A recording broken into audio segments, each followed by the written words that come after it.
사무엘상 3장 10절로 21절의 말씀 한 절씩 교독하겠습니다. 제가 3장 10절 말씀 봉독합니다. 여호와께서 임하셔서 전과 같이 사무엘아 사무엘아 부르시는지라 사무엘이 이르되 말씀하옵소서 주의 종이 듣겠나이다 하니 이르시되 보라 내가 이스라엘 중에 한 일을 행하리니 그것을 듣는 자마다 두 귀가 울리리라. 내가 엘리의 집에 대하여 말한 것을 처음부터 끝까지 그날에 그에게 다 이루리라. 내가 그의 집을 영원토록 심판하겠다고 그에게 말한 것은 그가 하는 죄악 때문이니 이는 그가 자기의 아들들이 저주를 자청하되 금하지 아니하였음이니라. 그러므로 내가 엘리의 집에 대하여 맹세하기를 엘리의 집의 죄악은 제물로나 예물로나 영원히 속죄함을 받지 못하리라 하였노라 하셨더라. 사무엘이 아침까지 누웠다가 여호와의 집에 문을 열었으나 그 이상을 엘리에게 알게 하기를 두려워하더니 엘리가 사무엘을 불러 이르되 내 아들 사무엘아 하니 그가 대답하되 내가 여기 있나이다 하니 그가 이르되 내가 무엇을 말씀하시느냐 청하노니 내게 숨기지 말라. 내게 말씀하신 모든 것을 하나라도 숨기면 하나님이 내게 벌을 내리시고 또 내리시기를 원하노라 하는지라. 사무엘이 그것을 그에게 자세히 말하고 조금도 숨기지 아니하니 그가 이르되 이는 여호와시니 선하신 대로 하실 것이니라 하니라. 사무엘의 사람이 여호와께서 그와 함께 계셔서 그의 말이 하나도 땅에 떨어지지 않게 하시니 단에서부터 브엘사바까지 온 이스라엘이 사무엘은 여호와의 선지자로 세우심을 입은 줄을 알았더라. 여호와께서 실로에서 다시 나타나시되 여호와께서 실로에서 여호와의 말씀으로 사무엘에게 자기를 나타내시니라. 아멘.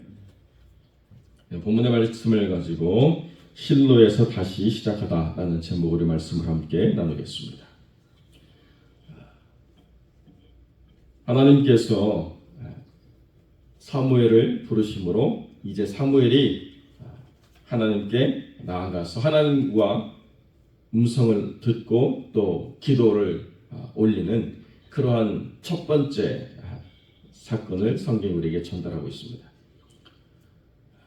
여호와께서 임하여 서서 전과 같이 사무엘아 사무엘을 부르실 때 말씀하옵소서 주의 종이 듣겠나이다 이렇게 가르쳐준 대로 아이가 그대로 고백하니까 하나님께서 사무엘에게 이런 일들을 행하실 것이다 라고 다시 한번 말씀을 해주십니다. 그 내용은 새로운 것이 아니고 2장에 하나님의 사람이 엘리에게 와서 책망하고 하나님의 심판의 메시지를 전달한 그 내용 그대로를 전달해 주고 있습니다. 그리고 난 다음에 그 다음날 15절에 보면 사무엘이 여호와의 집에 문을 열고 그 이상을 엘리에게 말하기를 두려워했으나 엘리가 사무엘을 불러서 모든 내용을 다시 듣고 그렇게 이제 엘리의 시대가 끝나고 사무엘이 하나님의 선지자로 세우심을 증거하는 그런 일들이 계속되었다라고 성경이 이야기하고 있습니다. 그래서 21절에 보면 실로에서 다시 나타나시되 실로에서 자기를 나타내셨다라고 성경이 이렇게 우리에게 말씀을 전하고 있습니다. 여러분 실로라고 하는 것은 창세기 49장에 야곱이 그 아들들을 향해서 예언적인 기도를 올리면서 그런 모든 이야기를 할 때에 유다에게 주신 말씀 가운데 등장하고 있습니다. 이게 첫 번째 등장인데요. 창세기 49장 10절에 홀이 유다를 떠나지 아니하며 치리자의 지팡이가 그 발 사이에서 떠나지 아니하시기를 실로가 오시기까지 미치리니 그에게 모든 백성이 복종하리로다 라고 이렇게 예언하고 있습니다. 그래서 실로가 도대체 뭐냐라고 하는 것들이 굉장히 궁금했습니다. 여호수아 18장에 보면 실로가 등장하는데 그때는 도시의 이름이었습니다. 그 실로라고 하는 곳이 원래 무슨 이름이었는지 그 가나안 땅의 옛 이름은 등장하지가 않습니다. 그런데 그 실로라고 하는 땅에 여호와의 언약궤를 두고 이제 여호와의 언약궤가 이제 블레셋에 의해서 옮겨지는 때까지 약 298년 동안 그 실로라고 하는 땅에서 계속 머무르게 됩니다. 그래서 실로라고 하는 그곳이 영적인 중심지이자 하나님이 다스리시는 그런 통치의 상징적인 땅이 되었기 때문에 실로라고 하는 것은 그 도시구나라고 사람들이 생각하게 된다는 것이죠. 그런데 오늘 말씀을 우리가 잘 보면 실로라고 하는 것이 땅에 대한 이야기를 말하는 것이 아닌 것을 우리에게 분명히 전달해주고 있습니다. 이 실로라고 하는 말의 어원이 뭐냐라고 하는 것을 사전을 찾아보면 그 사전도 명확하게 무엇이라고 말하기 어려운데 하나님께 속한 무엇이라고 밖에는 설명할 수가 없다 이렇게 이야기하고 있습니다. 그런데 또 많은 학자들이 유추해가지고 실로와 샬롬이 비슷하기 때문에 샬롬으로부터 실로가 오지 않았느냐, 그래서 실로라고 하는 말을 평화를 주는 자, 화평케 하는 자 이런 의미가 아니겠느냐라고 이렇게 또 설명하기도 하고 예루살렘을 의미하는 것이 아니냐 이렇게 또 설명하기도 하는데 다 명확한 게 아니에요. 분명한 것은 뭐냐, 실로라고 하는 것은 예수 그리스도의 오심을 상징하는 중요한 단어라고 하는 것에는 우리가 다 동의하고 있는 것이죠. 그래서 실로는 도시가 아니고 더 나아가서 오실 그분이라고 우리가 이해해야 된다는 것입니다. 그래서 지금 실로에서 하나님께서 다시 나타나셔서 실로라고 하는 도시를 통해서 다시 영적인 관리가 되고 영적인 우선순위가 세워지고 영적으로 모든 것들이 다 자리 잡히는구나라고 이야기하지만 실로라고 하는 곳이 세워져서 이스라엘이 온전하게 되는 게 아니고 하나님의 사람이 그 땅에서 하나님과 함께 동행하는 삶을 하기 시작함으로 하나님의 다스리심이 그 땅에 있게 된 것을 우리가 보게 된다는 것이죠.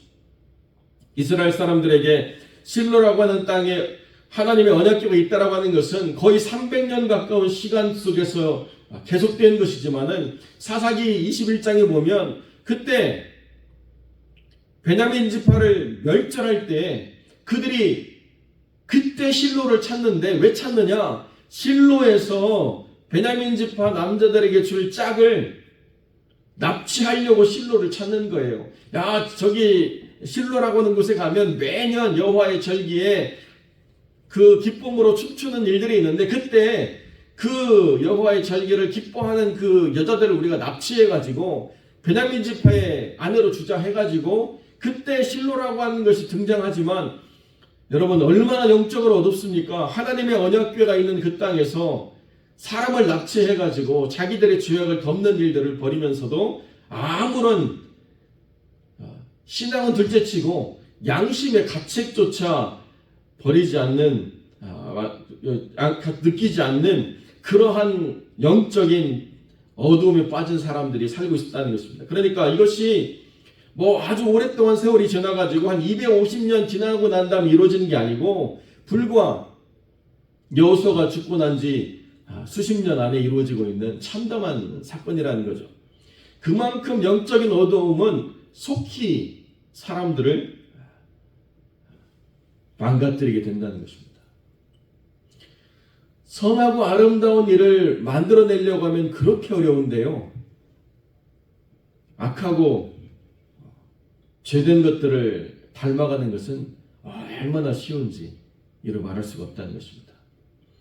그 얘가 정확하게 적절한 얘기인지는 모르겠지만 늑대로부터 개를 사람들이 만들어냈다고 이야기하면서 계속 늑대를 가지고 다시 개를 생산해내려고 하는데요. 되어지지 않는다고 합니다. 그런데요. 개를 야생에 풀어놓으면 불과 5세대 만에 늑대처럼 살아가기 시작한다는 거예요. 완벽하게 적응을 해서. 아무리 사람과 함께 살 수 있도록 늑대를 개량하려고 해도 그게 어떻게 되어지는지 알 수가 없는데 개를 야생에 풀어놓으면 늑대로 돌아가는 것은 그렇게 어려운 일이 아니라는 거죠. 우리의 본성도 마찬가지인데요. 하나님께 가까이 나오려고 하는 것은 그렇게 어렵다는 것입니다. 그러나 하나님을 망각하려고 하는 것은 너무나도 쉽게, 너무나도 빨리 이루어지는 일이 되어버리고 만다는 것이죠. 어제도 제가 어떤 연예인의 간증을 듣는데요. 자기 아버지가 돌아가시고 난 다음에 어머니가 갑자기 성경책을 사가지고 교회를 다니기 시작했다는 것입니다. 그래서 어머니 따라서 교회를 이렇게 좀 나가봤는데 어느 한 날 갑자기 어머님이 성경책을 버리시더래요. 그리고 이제 절에 가야 되겠다고. 왜 그러시냐고 그랬더니 점을 봤더니 당신은 교회가 안 맞아. 절에 가야 돼. 그래가지고 다 때려치고 절에 가기 시작해가지고 자기도 나중에 아주 독실한 불교 신자로 그렇게 아침마다 일어나면 108배를 드리는 사람으로 살았다는 거죠.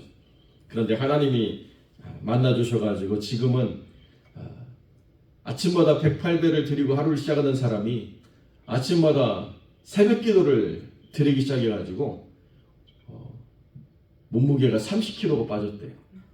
새벽 기도 다이어트가 최고라고. 왜 그런가? 밤늦게까지 폭식하고 술 먹고 아주 고단백에 안주 먹고 살던 삶이 새벽 기도 가야 되니까 소화가 다 된 다음에 잠을 자려고 하니까 일찍 저녁을 먹어야 되고 밤에 아무것도 야식 안 하고 그리고 새벽마다 가서 기도하니까요. 저절로 30kg가 빠졌답니다. 검증이 안 돼가지고 제가 새벽기도 안 드리면 여기서 30kg가 더 찌나요? 이거 위험한데. 예.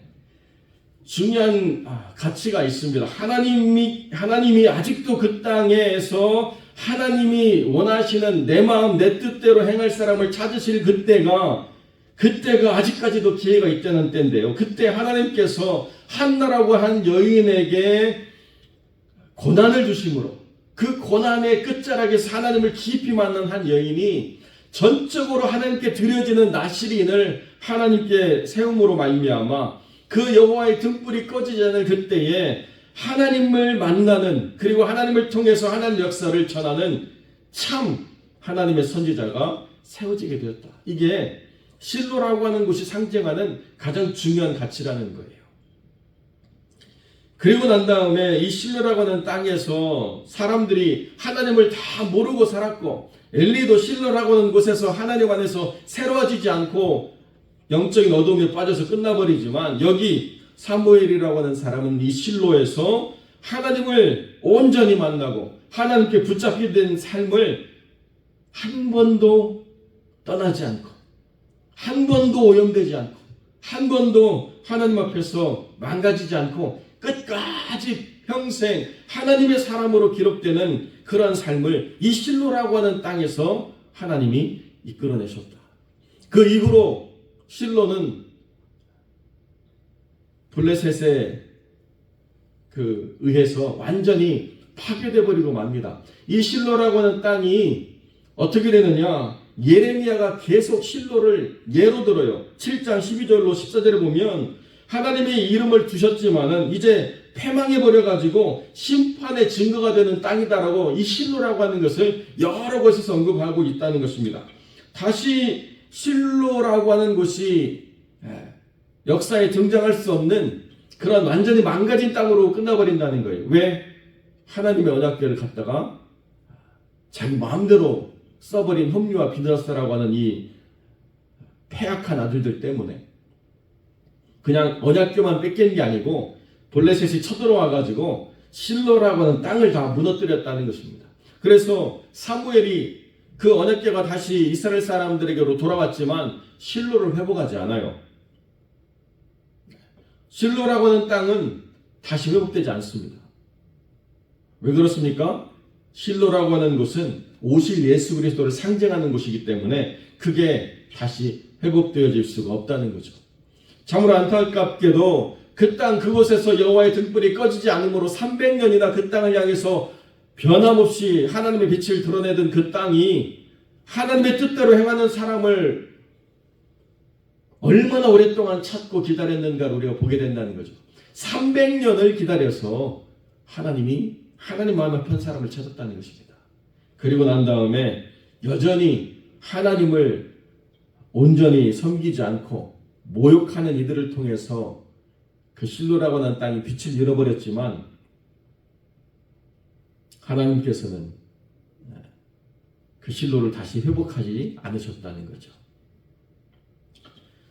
하나님의 기다림의 끝이 이렇게 오랫동안 있었는데도 이스라엘 사람들이 깨닫지 못했습니다. 그러나 하나님 안에서 끝까지 기도로 하나님께 나아가서 하나님을 붙잡았던 한 여인을 통해서 하나님은 사무엘이라고 하는 사람을 세우셔서 실로라고 하는 곳의 가치를 분명히 드러내 주셨다는 거죠. 오늘도 마찬가지입니다. 오늘도 하나님의 거룩한 부르심이 우리의 모든 삶에 있을 때 깨닫고 돌이켜서 하나님의 은혜로 나아가는 삶이 있다고 한다면 우리가 거하는 삶의 자리가 하나님이 복을 주시는 실로의 자리가 되고 하나님께서 임하셔서 하나님의 뜻대로 하나님의 말씀을 전달하고 뜻을 성취하시는 거룩한 삶의 자리가 되어버리는데 하나님의 기다리심을 깨닫지 못하고 자기 마음대로 자기 뜻대로 자기 생각대로 살아가는 것들로 하나님과 분리되어서 살아가면 실로는 회복되어지지 않는다는 것입니다. 망할 수밖에 없는 길로 나간다는 거죠. 다시 실로에서 나타나시고 다시 실로에서 하나님 말씀을 증거하는 일들이 있었는데요. 이 벨리알의 아들들이 하나님의 언약궤를 갖다가 자기들이 마치 우상 숭배하듯이 그것을 가지고 나가면 신이 강림해가지고 자기들이 이길 것처럼 하나님과는 무관하게 하나님 언약궤를 들고 나가가지고 실로는 기능을 상실하는 땅이 되어버린 거예요. 이게 오늘 우리에게 전달하는 의미가 너무나도 크다는 거죠. 교회의 가치가 어디 있습니까? 하나님의 말씀을 듣고 그 뜻대로 행하는 자들이 모여 있을 때 하나님의 말씀은 가치가 있다는 것입니다. 하나님께서 그 뜻대로 사용하실 하나님의 사람들이 설 때 교회는 의미가 있고 힘이 있고 능력이 있다는 거죠. 그런데 교회가 사람들의 생각, 사람들의 판단을 가지고 좌지우지되는 것이 되면 교회는 존재의 의미가 없다는 것입니다. 더 나아가서 자기들이 교회를 정리하는 일들도 보게 된다는 거죠. 참 안타까운데요. 아마 제가 그 얘기를 전에도 드렸을 거예요. 저희가 남가주 노회에 속해 있을 때 노회 모임에 가가지고 어떤 목사님과 이렇게 만나서 이야기할 때가 있었는데요. 토렌스에서 목회하신다고 열심으로 목회하시려고 애를 쓰신다고 이야기를 쭉 들었는데 그 다음에 갑자기 목사님이 한국으로 돌아가셨다는 거죠. 왜 그러신가 했더니 들리는 얘기가 참 안타까운데 자기들이 이렇게 쭉 교회를 섬기다가 보니까 이 교회는 더 이상 안 되겠다 싶어가지고 목사님 빼고 자기들끼리 회의해가지고 교회를 그만합시다 해서 우리들이 헌물한 거 다 자기 집으로 가져가기로 피아노가 헌물한 사람 피아노 가져가고 강대상 헌물한 사람 강대상 가져가고 자기들이 다 교회를 해체하고 끝났다는 거예요. 목사님이 내가 사례를 안 받아도 좋으니까 우리 한번 열심히 해봅시다. 아무리 이야기해도 듣지를 않고 교회가 그렇게 뭐라고 이야기해야 돼요? 교회가 폐교이 말이 되나요? 그런 단어가 존재하나요? 단어를 쓸 수도 없는데 그런 상황이 만들어진 게 참 안타깝죠. 교회는 하나님이 한 사람에게만 말씀하셔도 가치가 있습니다. 이 실로라고 하는 이곳에서 많은 사람들이 대단한 것들을 경험한 게 아니고 이 사무엘이라고 하는 한 사람에게 말씀하셔서 사무엘에게 한 그 말이 하나도 땅에 떨어지지 않게 하실 때에 그 땅은 의미가 있었다는 거예요. 그런데 하나님의 임재를 상징하는 언약궤를 잃어버리고 난 이후부터는 이 땅은 존재의 의미가 없었다는 것. 이것을 우리가 생각하면서 하나님께서 우리에게 말씀하실 때 그 말씀대로 순종할 그 하나님의 뜻을 귀하게 여기고 그 뜻대로 살아갈 삶의 결단과 의지가 우리 안에 있어야 교회는 존재의 의미가 있다. 그렇지 않으면 사무엘이 실로를 회복하지 않고 자기의 사역으로 나아가는 것처럼 하나님께서는 하나님의 사람들을 또 다른 곳으로 부르시지만 하나님의 뜻에 순종하지 않은 사람들의 땅은 폐기 처분이 될 것이다. 예레미야가 계속 이야기하고 있거든요. 이것을 우리가 귀히 또 중하게 여기고 이 교회가 하나님께 사용되어지기 위해서는 하나님의 말씀을 듣고 경청하는 사람들이 서야 되겠다. 이렇게 결단하시고 내가 그렇게 하나님께 나아가서 말씀하시옵소서.